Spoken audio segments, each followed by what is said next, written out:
शरी रहमान साहिबा, बहुत अच्छा है कि अमरीकी सालिसी जो है वो कबूल भी कर ली गई है। दोनों ममालिक की जानिब से सीज फायर हो गया आर्जी तौर पे। अगर हम बात करें तो क्या आप नहीं समझती कि ये जितने भी ममालिक हैं जो कि इंगेज थे, सऊदी अरब हो जाए, ईरान हो जाए, अमरीका हो जाए, इसके अलावा पाकिस्तान का बहुत बड़ा किरदार था मुज़ाकरात की मेज पर लाने के लिए भारत को, क्योंकि पाकिस्तान की जानिब से जो कार्रवाई की गई भारत वो एक्सेप्ट नहीं कर रहा था और फिर उसे बर्दाश्त ना कर सकने की वजह से वो मुज़ाकरात की जानिब मजबूरन आया।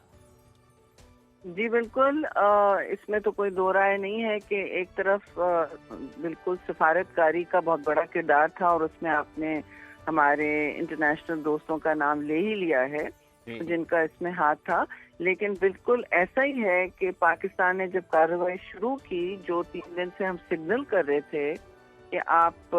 होश के नाखून संभालें और अपना देखें कि आपका जो इस वक्त अपोनेंट है, यानी कि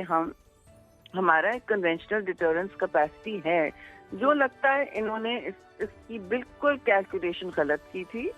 तो बिल्कुल इनके लिए गैर मुतवक्का निकला हमारा बहुत फोर्सफुल रिस्पांस थी, चाहे वो एयरफोर्स का हो या लाइन ऑफ कंट्रोल में हमारे ट्रूप्स ने जो शानदार मुकाबला किया है, और जहाँ जहाँ ड्रोन्स गिराए गए, सारी जॉइंट सर्विसेज ने एक बहुत ही शानदार मुजाहरा किया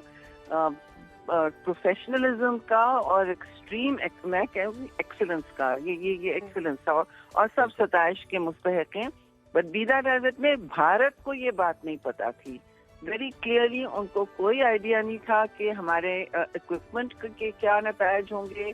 चाइनीज कोलैबोरेशंस के क्या इन पर नतायज असरात होंगे। उनकी तो भारत बौखलाहट का गुज़श्ता रोज से शिकार है, क्योंकि उन्होंने वाकई में ये यकीनन नहीं किया हुआ था कि इस तरह का रद्द अमल और इस तरह का रिएक्शन आएगा पाकिस्तान की जानिब से। ये भी कहेगा, जिस तरह से हमने देखा कि भारत को एक जानिब से तकरीबन $83 बिलियन का नुकसान हुआ है, और एक वक्त था कि अखंड भारत की बातें होती थी मोदी सरकार की जानिब से और सुपर पावर बनने के ख्वाब देख रही थी मोदी सरकार। अब क्या सिचुएशन है मोदी सरकार की अपनी ही कंट्री में, क्या लगता है? जी बिल्कुल, मोदी सरकार ने वहाँ कुछ और ही जिसे कहते हैं कूल एड पिलाया हुआ है अपनी आवाम को, अपने मीडिया के गोदी मीडिया के साथ मिलजुल के। तो कूल एड का मतलब है वो बार बार अपना एक बिल्कुल जैसे कोई दूसरे प्लेनेट पे रह रहे हैं वो वाला रिप्रेजेंटेशन देते हैं। और वो क्योंकि उन्होंने इतनी सेंसरशिप की हुई है मुल्क में ऊपर से नीचे तक कि इंफॉर्मेशन भी कम, ज़ाहिर पाकिस्तान से तो कुछ नहीं जा रहा है उनके पास, तो उनको वर्जन बिल्कुल अपनी क्यूरेटेड रियलिटी का आ रहा है, अपने मुल्क की रियलिटी का जो हुकूमत चाहती है। और उसमें वो बार बार कह रहे हैं कि हम कितने फतामंद हुए ताकि मोदी सरकार की जड़ें ना हिलें, जो खासी मजबूत हो चुकी हैं इंतहा पसंदी की वजह से, और उनके जो एक्सट्रीम नैरेटिव चला रहे हैं वो भी मजबूत, अफसोस मैं कहूँगी। लेकिन उनके लिए ये खुद एहतसाबी का वक्त है जी मेरी नज़र में। उन्होंने इतना बड़ा डिफेंस बजट के साथ, जिसमें स्ट्रेटेजिक रिव्यू और थिंक टैंक्स होते हैं, आपने कैसे, टैंकों के अलावा थिंक टैंक्स भी होते हैं, आपने कैसे ये मिस किया पाकिस्तान की कन्वेंशनल कैपेबिलिटी को? आपको समझ नहीं थी, आपका इतना ग्रेव मिस कैलकुलेशन था कि आपकी एयरफोर्स, जिस पर आपको बहुत नाज है, और आपके जो जेट्स हैं उस पर बड़ा नाज है, और वो आप खरीदे जा रहे हैं, वो ग्राउंडेड हो गए थे बेटा, वो ग्राउंड हो गए थे। अब ये इस जंग की 4 दिनों की तारीख निकलेगी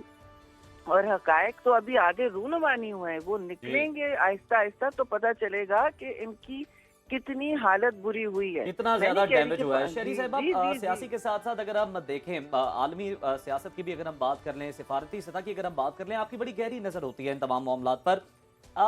हम अगर बात करें, एक हाइपोथेसिस क्रिएट करें यहाँ पर, तो ऐसा तो नहीं है कि हमारा दुश्मन बड़ा मकार है, बड़ा फरेबी है, वो आर्जी तौर पर अपने सिर्फ जो जख्म है उनको सी रहा है, उन पर मरहम लगा रहा है और रिकलेक्ट कर रहा है अपनी फोर्स को जो बची खुची है,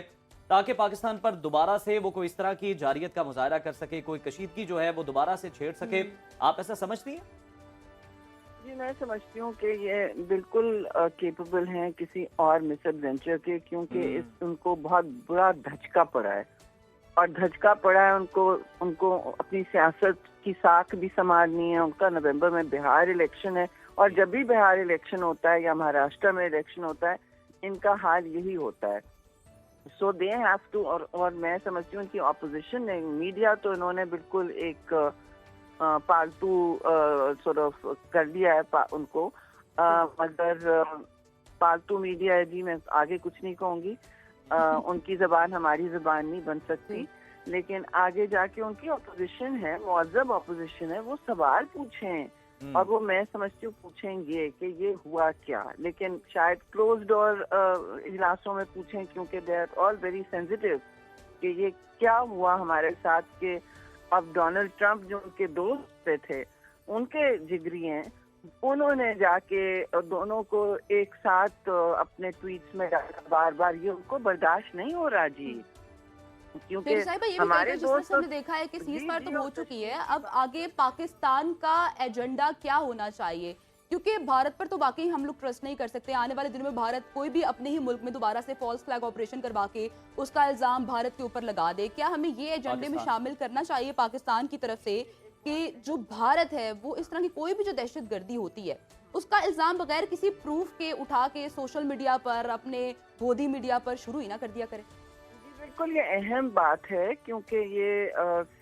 इन्होंने जो किया है, अब ये इक्विवेलेंस नहीं होनी चाहिए कि आपने 5 लोग पकड़े या आपने खुद करवाया, जो भी आपकी सिक्योरिटी फेलियर थी या आप ये फॉल्स फ्लैग था,